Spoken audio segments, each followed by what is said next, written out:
Assalamualaikum warahmatullahi wabarakatuh dan salam sejahtera. Selamat berpuasa kepada rakan-rakan sekalian. Selamat datang ke program Ramadan Research bersama dengan JPI UiTM. Nama saya Sazli Syanami Kasim, pakar jantung UiTM anda. Ingin mengulas dan mengupas sedikit sebanyak mengenai kesan puasa di bulan Ramadan kepada jantung kita.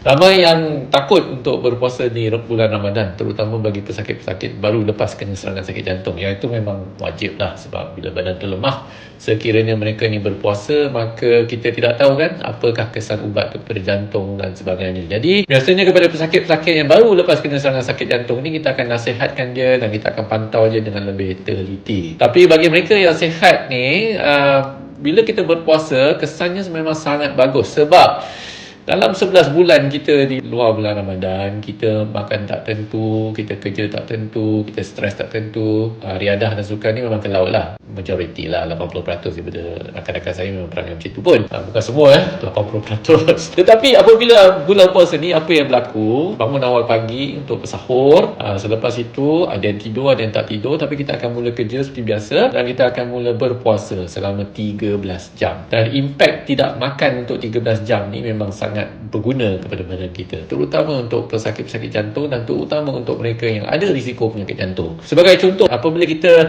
bersahur di pagi hari dan kita tidak makan sepanjang hari, badan kita ni dia kurang terdedah kepada gula, karbohidrat yang berlebihan terutama sekali. Sebab masyarakat Malaysia ni memang suka gula. Gula ni adalah satu masalah besar. Lagi satu, masyarakat kita ni dia suka garam. Dari gula, garam dan lebihan kalori daripada nasi, roti, mi, mihun, kuih tiaw, kuih-kuih dan juga kek-kek ni dapat dikurangkan semasa bulan puasa. Namun, masalah ni kita bantai masa berbuka. Itu problem. Sebagai contoh, seorang pesakit saya, umurnya muda, 55 tahun, perempuan, masuk ke dalam hospital dengan serangan sakit jantung. Dia ingat gastrik, dia sakit kat sini daripada ulu hati. Macam biasa. Dia kata tak ada apa ni doktor. Tapi apabila sampai kat klinik dia, GP dia pula ada mesin ECG, dia buat ECG. Buat ECG, tengok ada ST changes. Maksudnya salur darahnya mungkin sumbat. Dia hantar ke hospital. Kami pantau, kami lihat, rupa-rupanya betul ada satu salur darah di bahagian kanan jantung sumbat 100%. Macam ni 100%. Normal, sumbat. Sebab apa?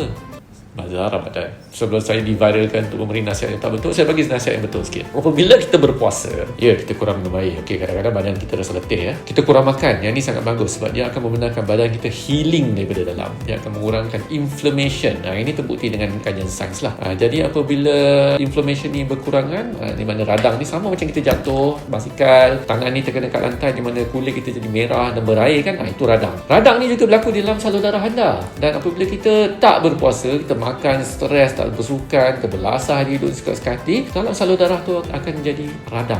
Proses radang ni yang menyebabkan salur darah tu sumbat. Kolesterol yang tak bersalah tu bila jumpa radang, dia akan cuba healing ke radang tu. Namun radang tu berterusan bila tak puasa. Bila radang tu berterusan, maka kolesterol tu akan bertepik untuk healing. Tapi tak berjaya, maka bertambah tepikan kolesterol tu pada permukaan salur darah.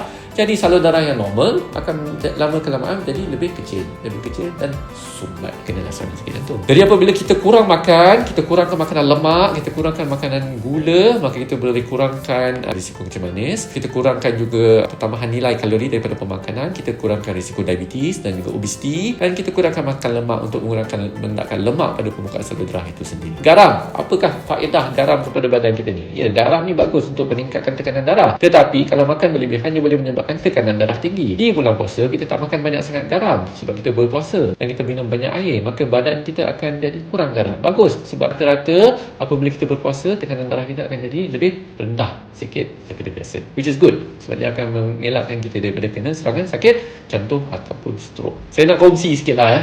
Tahun lepas pada bulan 8, saya pergi ke Spain, Madrid. Saya beri pembentangan lisan paper saintifik kita lihat kepada data saintifik untuk rakyat Malaysia ni. Kita tengok kepada 160,000 orang yang kena serangan sakit jantung di Malaysia sejak 2006, dan kita tengok tempoh masa itu adalah sebanyak 10 tahun. Kita kaji adakah bulan puasa ni melindungi manusia daripada serangan sakit jantung. Jawapannya adalah kita hentikan segmen selain itu. Gurau. Berpuasa ni boleh mengurangkan risiko serangan sakit jantung. Hebat kan? Rata-ratanya semasa bulan puasa, risiko serangan sakit jantung yang tiba ke hospital turun. Malangnya 2 minggu lepas kita berhenti berpuasa, iaitu semasa raya, risiko penyakit jantung naik. Apakah masalahnya di sini, kawan-kawan semua? Pemakanan tu berbahaya. Okey, sekian saja perkongsian saya. Nama saya Sazli Syahlan Kasim, pakar jantung anda. Kalau ada soalan, bolehlah email kita saja.